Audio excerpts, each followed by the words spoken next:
नमस्कार दोस्तों, स्वागत है आप सभी का डेली 11 में। आज डेट है दोस्तों 11 जनवरी 2023 और देखेंगे अपने आज के करंट अफेयर। शुरू करते हैं बिना किसी देरी के, क्योंकि आप सभी जानते हैं समय ही सब कुछ है दोस्तों। बिल्कुल सही, समय ही सब कुछ है। पहला क्वेश्चन आपके सामने। आज 11 जनवरी है तो आज ही के दिवस से होगा, आप सभी जानते हैं। आज 11 जनवरी 2023 को कौन सा दिवस मनाया जाता है? ऑप्शन ए, लाल बहादुर शास्त्री की पुण्यतिथि आज के दिन मनाई जाती है दोस्तों। करेक्ट आंसर ऑप्शन ए ही है। हिंदी दिवस बहुत महत्वपूर्ण है, 14 सितंबर घोषणा हुई थी 1949 में, याद रखिएगा। इंजीनियर डे मनाया जाता है दोस्तों 15 सितंबर। इसके बाद यहाँ पर जो ऑप्शन डी है, ओजोन दिवस बहुत महत्वपूर्ण है, 16 सितंबर। ओजोन कहाँ पाई जाती है? समताप मंडल में, इंग्लिश में कहें स्ट्रेटोस्फेयर। इसका जो सिंबल है O3। ठीक है दोस्तों, जनवरी के कुछ इंपॉर्टेंट दिवस हैं, आप इन्हें देख लीजिए एक दृष्टि में। वैश्विक परिवार दिवस 1 जनवरी, विज्ञान कथा दिवस 2 जनवरी, अंतर्राष्ट्रीय मानव मन शरीर कल्याण दिवस 3 जनवरी, विश्व ब्रेल दिवस 4 जनवरी। बहुत इंपॉर्टेंट है, इसलिए डेली लिए जाते हैं, जिससे आपको जनवरी के अंतिम दिन तक जनवरी के सभी दिवस, महत्वपूर्ण जो दिवस होंगे, याद हो जाएं। राष्ट्रीय पक्षी दिवस 5 जनवरी, इनको रिपीट करते रहिएगा दोस्तों। 6 जनवरी युद्ध अनाथों का विश्व दिवस। राष्ट्रीय बबल हेड दिवस 7 जनवरी। गरीबी दिवस पर युद्ध 8 जनवरी। यहाँ पर महत्वपूर्ण 4 और 5 जनवरी और 1 जनवरी महत्वपूर्ण दिवस है, याद रखिएगा। ठीक है दोस्तों, आगे चलते हैं। 9 जनवरी को प्रवासी भारतीय दिवस मनाया गया है, और यह किस राज्य में मनाया गया है, कोई बता सकता है? इंदौर, मध्य प्रदेश। याद रखिएगा, मध्य प्रदेश सबसे स्वच्छ शहर भी है, और राज्य की बात करें तो मध्य प्रदेश, इंदौर इसका शहर है। और यह क्यों मनाया जाता है? 1915 में यहाँ पर महात्मा जी आए थे। ठीक है दोस्तों, ठीक है, आगे चलते हैं। आज आपने देख ही लिया लाल बहादुर शास्त्री की पुण्यतिथि। और विश्व हिंदी दिवस की अगर बात करें तो 10 जनवरी। इससे पहले आपने देखा 14 सितंबर को हिंदी दिवस, विश्व हिंदी दिवस 10 जनवरी, यह महत्वपूर्ण दिवस है। गांधी जी दोस्तों अफ्रीका में कितने वर्ष रह के आए थे, क्या आप बता सकते हैं? 21 वर्ष। ठीक है दोस्तों, वहाँ पर उन्होंने फिनिक्स आश्रम की स्थापना की थी, इसको भी याद रखिएगा। नेक्स्ट क्वेश्चन, राष्ट्रीय सुरक्षा सप्ताह 2023 कब मनाया जाएगा? डबल स्टार क्वेश्चन है। सप्ताह पूछा गया है, राष्ट्रीय सुरक्षा सप्ताह। ठीक है, वर्तमान में हमारे सुरक्षा से संबंधित किसी व्यक्ति का नाम बता सकते हैं आप? सुरक्षा सलाहकार अजीत डोभाल। जी हाँ, बिल्कुल सही। ऑप्शन ए 1 से 7 जनवरी, 11 से 17 जनवरी, 7 से 14 जनवरी, 14 से 21 जनवरी। बताइए दोस्तों, करेक्ट आंसर क्या हो सकता है? राष्ट्रीय सुरक्षा सप्ताह 2023 इंपॉर्टेंट क्वेश्चन रहेगा, याद रखिएगा। इसका आंसर हमारा यहाँ पर करेक्ट आंसर है ऑप्शन बी, 11 से 17 जनवरी तक यह सप्ताह मनाया जाएगा, यानी कि आज से यह स्टार्ट हो चुका है। आगामी 7 दिनों तक यह मनाया जाएगा। महत्वपूर्ण दिवस रहेगा। हो सकता है यह 22 जनवरी की वन आरक्षी की परीक्षा में आ जाए। वन आरक्षी से मुझे याद आया दोस्तों, आज करंट अफेयर के सेशन के बाद 10 या 11 बजे तक वन आरक्षी का जो पेपर होगा 2022 को होने वाला है, 2023 में होने वाला है 22 जनवरी को। संपूर्ण पेपर आप कह सकते हैं एक तरह से प्रैक्टिस सेट, महत्वपूर्ण क्वेश्चन होंगे उत्तराखंड से, हिंदी से, करंट से, मैथ से, रीजनिंग से। आप उसको अटेंड कीजिएगा, पूरा समय लगाइएगा, नोटबुक लेके बैठिएगा, अपना आकलन कीजिएगा। आगे बढ़ते हैं। क्वेश्चन 3 हमारा यहाँ पर, हाल ही में उत्तराखंड के सूचना आयुक्त कौन बने हैं? सूचना आयुक्त कौन बने हैं? ऑप्शन ए अनिल चंद्र पुनेठा, विपिन चंद्रा, योगेश भट्ट, विवेक शर्मा। बताइए दोस्तों, करेक्ट आंसर क्या होगा? ऑप्शन सी यहाँ पर करेक्ट होगा। योगेश भट्ट ही वर्तमान में उत्तराखंड के सूचना आयुक्त बने हैं। जानते हैं सूचना आयोग के बारे में। यह दोस्तों 5 सदस्यीय निकाय है। यहाँ पर 1 मुख्य और 4 अन्य हैं। यहाँ पर मुख्य भी जान लीजिए, मुख्य हैं अनिल चंद्र पुनेठा, मुख्य सूचना आयुक्त हैं। ठीक है, अब बात करते हैं अन्य 4 कौन से हैं? विपिन चंद्रा, योगेश भट्ट और विवेक शर्मा। 1 बचते हैं, उनका नाम अलग से लिख लीजिए, अर्जुन सिंह। तो ये 5 पूरे हो जाते हैं दोस्तों। ठीक है, आगे बढ़ते हैं। भारतीय सेना ने वीर नारियों के कल्याण और शिकायत निवारण के लिए किस नाम से सिंगल विंडो सुविधा शुरू की है? ऑप्शन ए नारी शक्ति केंद्र, ऑप्शन बी वीर महिला केंद्र, ऑप्शन सी स्त्री शक्ति केंद्र, ऑप्शन डी वीरांगना सेवा केंद्र। सभी ऑप्शन काफ़ी पजल हो रखे हैं, कुछ समझ में ही नहीं आ रहा होगा ना। वीर नारियों के कल्याण के लिए तो लग रहा होगा वीर महिला। करेक्ट आंसर ऑप्शन डी होगा दोस्तों, वीरांगना सेवा केंद्र सिंगल विंडो सुविधा शुरू की गई है जो वीर नारियों के कल्याण और शिकायत निवारण के लिए होगी। याद रखिएगा दोस्तों, आगे बढ़ते हैं। यहाँ पर जो ऑप्शन है वह हार्ड इसलिए सेट किए जाते हैं ताकि आप जब एग्ज़ाम में जाएं तो वहाँ आपको कोई प्रॉब्लम ना हो। आप यहीं पर ज़्यादा मेहनत कर लेंगे तो उसका फल आपको परीक्षा में मिलेगा, परीक्षा भवन में अवश्य मिलेगा दोस्तों। वर्ष 2023 में महिला विश्व मुक्केबाजी चैंपियनशिप की मेजबानी कौन सा देश करेगा? कौन इसका होस्ट कंट्री रहेगा? डबल स्टार क्वेश्चन है यह, इस यहाँ पर सेकंड से थर्ड टाइम आ रहा है जिससे आपको यह रट जाए, इसलिए इस क्वेश्चन को रिपीटेशन पे लाया जा रहा है।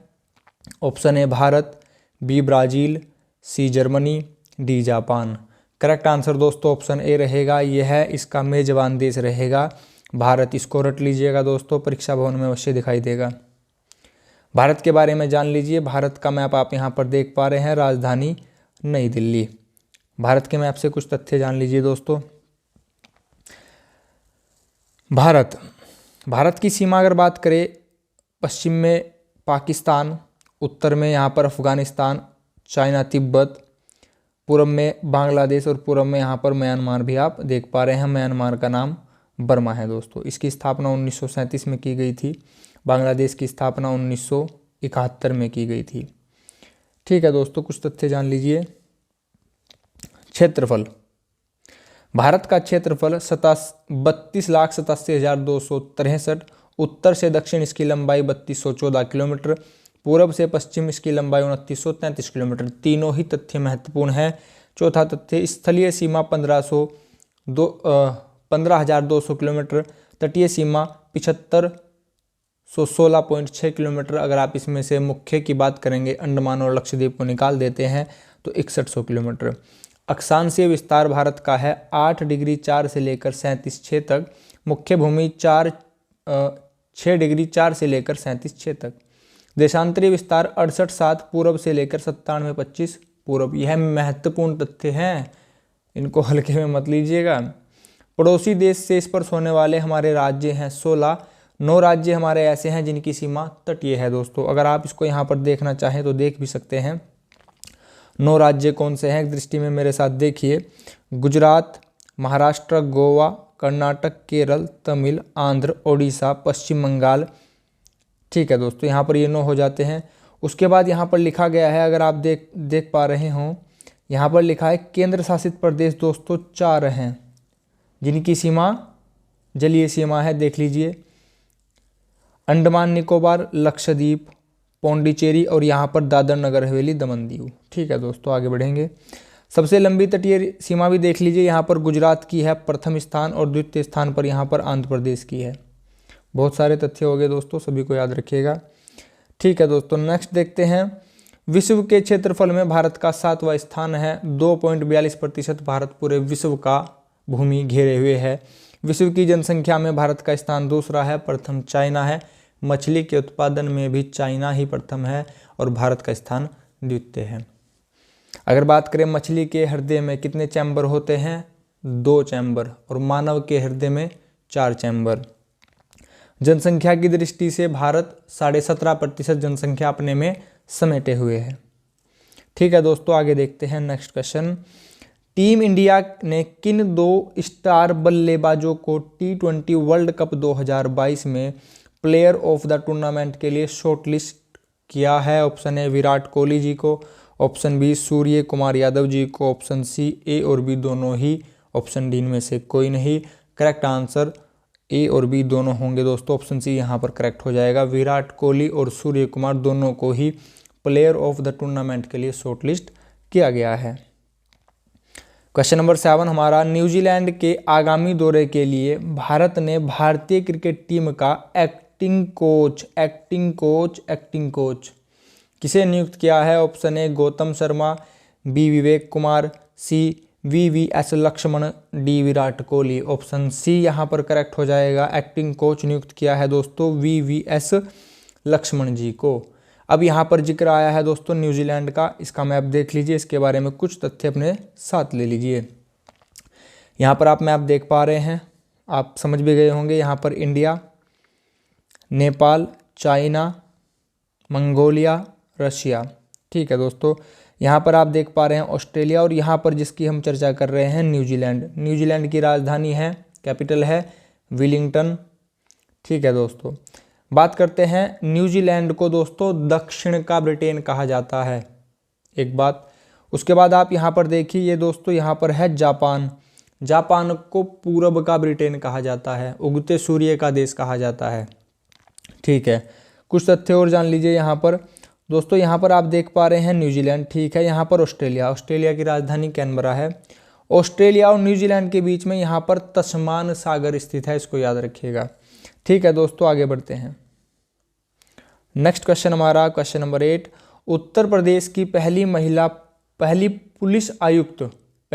पुलिस आयुक्त के रूप में किसे नियुक्त किया गया है? Option A Baby Rani Maurya, B Ritu Khanduri, C Sunita Agarwal, D Lakshmi Singh. Correct answer option D रहेगा। लक्ष्मी सिंह को उत्तर प्रदेश की प्रथम महिला पुलिस आयुक्त नियुक्त किया गया है। आपके यह तथ्य याद होना चाहिए क्योंकि यहाँ पर प्रथम महिला आ जाता है। ठीक है दोस्तों, उत्तर प्रदेश की बात आई है, उत्तर प्रदेश के बारे में जान लीजिए। उत्तर प्रदेश आप यहाँ पर देख पा रहे हैं, राजधानी लखनऊ है, गोमती नदी के तट पर स्थित है। दक्षिण में उत्तर प्रदेश की सीमा यहाँ पर मध्य प्रदेश से, छत्तीसगढ़ से। पूरब की बात करें झारखंड बिहार से। अंतर्राष्ट्रीय सीमा उत्तर में नेपाल से, और राज्यों में यहाँ पर उत्तराखंड से। पश्चिमी सीमा यहाँ पर दोस्तों हरियाणा, राजस्थान से स्पर्श हो रही है, और यहाँ पर दिल्ली से भी स्पर्श हो रही है, और ऊपर हिमाचल प्रदेश से स्पर्श हो रही है।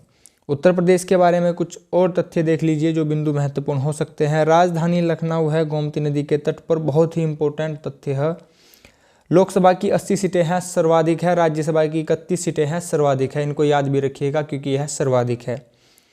Dudhwa tiger reserve, Amangarh tiger reserve, Pilibhit tiger reserve, Katarnia Ghat wildlife sanctuary, Chambal राष्ट्रीय पार्क। दोस्तों यहाँ पर दुधवा, पीलीभीत और चंबल इंपॉर्टेंट तथ्य हैं, याद रखिएगा, विगत परीक्षाओं में पूछे गए हैं। ठीक है दोस्तों, हमारा नेक्स्ट क्वेश्चन क्वेश्चन नंबर 9। भारतीय मानक ब्यूरो ने देश में मानक को पाठ्यक्रम में शामिल करने के लिए कितने इंजीनियरिंग संस्थानों के साथ समझौता ज्ञापन पर हस्ताक्षर किए हैं? आपसे पूछा गया है कितने संस्थान, 6 संस्थान, 10 संस्थान, 8 संस्थान या फिर 5 संस्थान। करेक्ट आंसर ऑप्शन ए रहेगा, 6 संस्थानों के द्वारा समझौता किया गया है भारतीय मानक ब्यूरो के साथ। अब यहाँ पर शब्दावली आई है भारतीय मानक ब्यूरो यानी कि BIS, इसके बारे में जान लीजिए। हम डेली एक संगठन पर अवश्य चर्चा करते हैं। ठीक है दोस्तों, इससे क्या होता है, आपका डेली बेसिस पर 1 से 2 संगठन रेडी होते रहते हैं। एक आपका अलग से ही क्वेश्चन बैंक रेडी हो जाता है। परीक्षा में जब आप बैठते हैं तो आपका जो कॉन्फिडेंस लेवल होता है वह औरों से भिन्न होता है, ऊपर होता है। BIS, bureau of Indian standard, भारतीय मानक ब्यूरो। ठीक है दोस्तों, इसका पहले नाम क्या था? भारतीय मानक संस्थान, इंडियन स्टैंडर्ड इंस्टीट्यूट। आपने सुना होगा ISI। ठीक है, संस्थापक इसकी भारतीय संसद है। संसद में दोस्तों 3 अंग होते हैं, लोकसभा, राज्यसभा और राष्ट्रपति। स्थापना इसकी 23 दिसंबर 1986 में की गई थी। आप 1986 याद रखिएगा, तिथि याद ना भी रखे तो कोई बात नहीं। मुख्यालय याद रखिएगा दोस्तों, मुख्यालय दिल्ली में है। उसके वर्तमान में महानिदेशक हैं सूरीना राजन।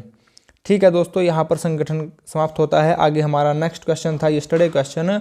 उत्तराखंड में जबरन धर्मांतरण में दोषी पाए जाने वाले को पीड़ित को कितने लाख रुपए क्षतिपूर्ति देनी होगी? करेक्ट आंसर आप सभी ने दिया 10 लाख रुपए। और सजा का प्रावधान है, सॉरी दोस्तों ये 5 लाख है, 10 लाख बोला गया, ऐसा ही होता है। यहाँ पर 5 लाख लिखा है लेकिन मेरे मन में तथ्य था 10 वर्ष की सजा का प्रावधान, लेकिन यहाँ पर 5 के साथ 10 मुख से निकल गया। 5 लाख का क्षतिपूर्ति देनी होगी और 10 वर्ष का सजा का प्रावधान है, 10 साल की सजा हो सकती है। ठीक है दोस्तों, question of the day, Uttarakhand में नंदा देवी वीरता सम्मान कितनी महिलाओं को दिए गए हैं। दोस्तों यहाँ पर ध्यान से सुनिए, कुछ छात्रों के कमेंट आए हैं, कुछ दोस्तों के कमेंट आए हैं कि सर 10 महिलाओं को दिए गए हैं, 15 महिलाओं को दिए गए हैं। मैं आपको बता दूं घोषणा 10 की हुई थी, लेकिन दिए गए हैं 16 महिलाओं को। बाकी दोस्तों आपकी अपनी स्वयं की इच्छा है, आप एग्ज़ाम में कितनों पर टिक लगा के आते हैं, आप उसके लिए स्वतंत्र हैं। ठीक है दोस्तों, नंदा देवी वीरता सम्मान कितनी महिलाओं को दिए गए हैं। ऑप्शन ए 10 महिलाओं को, बी 16 महिलाओं को, सी 20 महिलाओं को, डी 12 महिलाओं को। इसका आंसर आप सभी कमेंट बॉक्स में देंगे।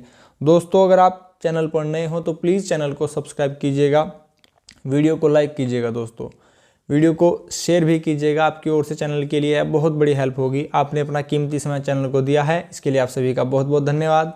नमस्कार दोस्तों।